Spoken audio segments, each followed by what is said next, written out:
आप सबों को अभिनंदन, स्वागत। खासकर हमारे गुरु आदरणीय ज्योति सर जी, उनके धर्म पत्नी, सबों को सबसे पहले हम नमन करते हैं। आज हम सब जानते हैं कि शिक्षा हमारे लिए कितना महत्व है, और उस महत्व को जिन्होंने आज एक हम लोग गुरु और शिष्य के रूप में यहाँ पर बैठे हुए हैं। अगर इन्होंने सबसे पहले अगर किन्हीं ने दिए थे तो डॉक्टर सर्वपल्ली राधाकृष्णन जी दिए थे, जिनके नाम पर आज हम लोग गुरु और शिष्य एक साथ बैठने का इस काम कर रहे हैं। ये हमारी सौभाग्य है कि गुरु और शिष्य का जो परंपरा चलता आ रहा सदियों से, ये केवल आज और कल की परंपराएं नहीं है, ये परंपराएं सदियों का परंपराएं हैं। जिन परंपराओं को रख करके उन तमाम इतिहासकारों, शिक्षाविदों, जिनके नाम को आज हम लोग यहाँ पर स्मरण करने के लिए उपस्थित हुए हैं। हम सब जानते हैं डॉक्टर सर्वपल्ली राधाकृष्णन जी एक कुटिया से लेकर के राष्ट्रपति भवन तक जो उनका सफर था, वो पहले शिक्षा के क्षेत्र में ही रह करके शिक्षा में काम किए। उसके बाद राष्ट्रपति जैसे दूसरे स्थान पर राष्ट्रपति रह करके हमारे देश के मान और सम्मान के लिए, हमारा देश के एक अच्छा कैसे नाम हो और विश्व के स्तर पर हमारा देश का कैसे नाम हो, इसे रह करके इन्होंने जो काम किए हैं, आज उन्हीं की याद पर हम लोग यहाँ पर उपस्थित हुए हैं। डॉक्टर सर्वपल्ली राधाकृष्णन जी का जयंती के अवसर पर हम लोग उपस्थित हुए हैं। ये हमारे लिए गौरव की बात है। उस समय हमारे देश के जो राष्ट्रपति बन करके हमारे देश का नाम रोशन किए। हर किसी का किसी न किसी रूप में गुरु का आवश्यकता पड़ता ही है। चाहे वो डॉक्टर के क्षेत्र में अच्छा डॉक्टर बनना चाहेगा, उनके लिए उनको गुरु की आवश्यकता पड़ेगा। मेडिकल के क्षेत्र में अगर वो चाहेगा मेडिकल में अच्छा करे, उनके लिए गुरु की आवश्यकता पड़ता है। आज हम लोग यहाँ पर उपस्थित हुए हैं। हम लोग का भी अपने अपने आकांक्षा है, अपना अपना इच्छा है। उन तमाम इच्छाओं को पूरा करने का अगर उत्तरदायित्व किसी में होता है, सबसे पहले हमारे गुरु पर होता है। अगर अच्छा गुरु मिल जाता है तो एक व्यक्ति, एक सामान्य घर में जन्मा व्यक्ति भी मसीहा बन जाता है। वो भी भारत के विभिन्न उन जगहों में काम करने का मौका मिलता है, जिसके लिए लोग डरते हैं कि काश वो हो पाता कि नहीं।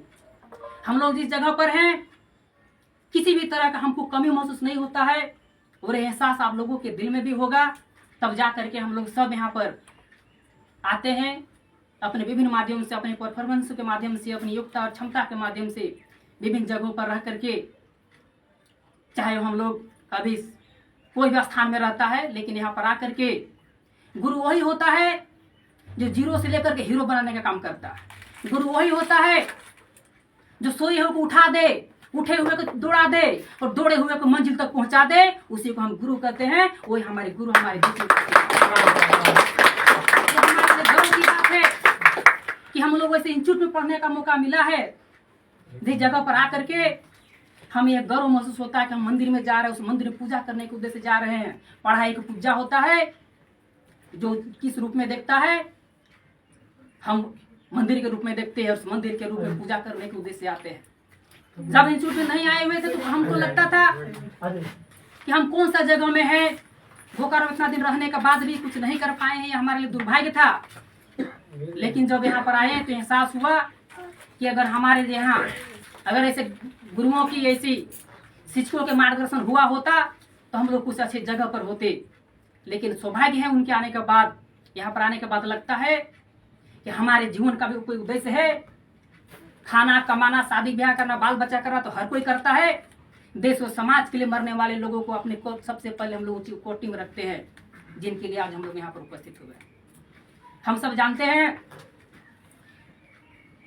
जिस जगह पर उपस्थित होकर के, जिन गुणों के माध्यम से कौटिल्य जी, हम सब जानते होंगे, जब उनको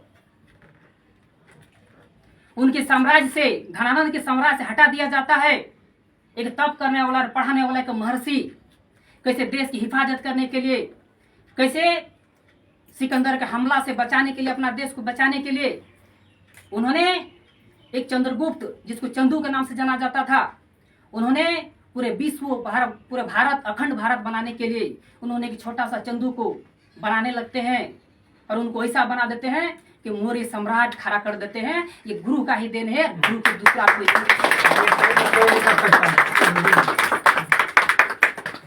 हम लोग बॉर्डर पे शहीद होने वाले सैनिकों को, उनके लिए हम लोग चौक चौराहा में उनका मूर्ति स्टेचू बना सकते हैं। हम लोग उन नेताओं के प्रति आदर व्यक्त कर सकते हैं, उनके लिए सम्मान कर सकते हैं। लेकिन जिन्होंने हमें पलना सिखाया, जिन्होंने हमें खेलना सिखाया, जिन्होंने हमें पढ़ना सिखाया, जिन्होंने हमें देश की महान उद्देश्य को प्राप्त करना सिखाया, अगर उनके लिए हम कुछ नहीं करते हैं तो आने वाले आज के दिन के लिए हमारे कोई महत्व नहीं रहेगा। इस दिन का महत्व तभी हो सकता है जब हर किसी के प्रति, उन गुरुओं के प्रति आदर और अपना सम्मान व्यक्त करे। आज हमारी परिस्थिति ऐसी नहीं है कि हर कोई गुरु को गुरु नहीं मानता है। आने वाले दिनों में हम लोग देखते रहते, एक से घटना घटते रहता। अगर उन घटनाओं को देखा जाए तो विद्यार्थी, एक शिष्य और गुरु में क्या फर्क होना चाहिए, उनके बीच में क्या संबंध होना चाहिए, लोग भूल गए हैं। आज हमें ये मनाते हुए हर्ष हो रहा है कि हमारे बीच में भी वैसे बहुत सारे लोग हैं जो उन तमाम क्रांतिकारी वीरों, उन तमाम शहीदों जिन्होंने इस देश के लिए, इस समाज के लिए कुछ कर गए हैं, उनके विचारधारा का आगे ले जाने का काम करते हैं। आज उन्हीं की जयंती पर आप सभी को अभिनंदन, स्वागत करते हैं। हमारे लिए ऐसा खुशी का पल आते रहेगा और जब जब आवश्यकता पड़ेगा, जिन जिन क्षेत्रों में रह करके आज हम लोग यहाँ पर है, कोई नहीं रहेगा, कल कोई अच्छे जगह पर नौकरी करेंगे, कोई घर में रहेंगे, लेकिन यह पल हमारे लिए एक यादगार बना हुआ रहेगा। बदल दीजिए अपने जिंदगी को जिसने उन कटाओं के धार को बहने से रोका हो। अगर फौलाद का जिद हो बिजली गिराने की, उन्हें कह दीजिए हमें भी जिद वहीं पर बनाने की, वहीं पर जिद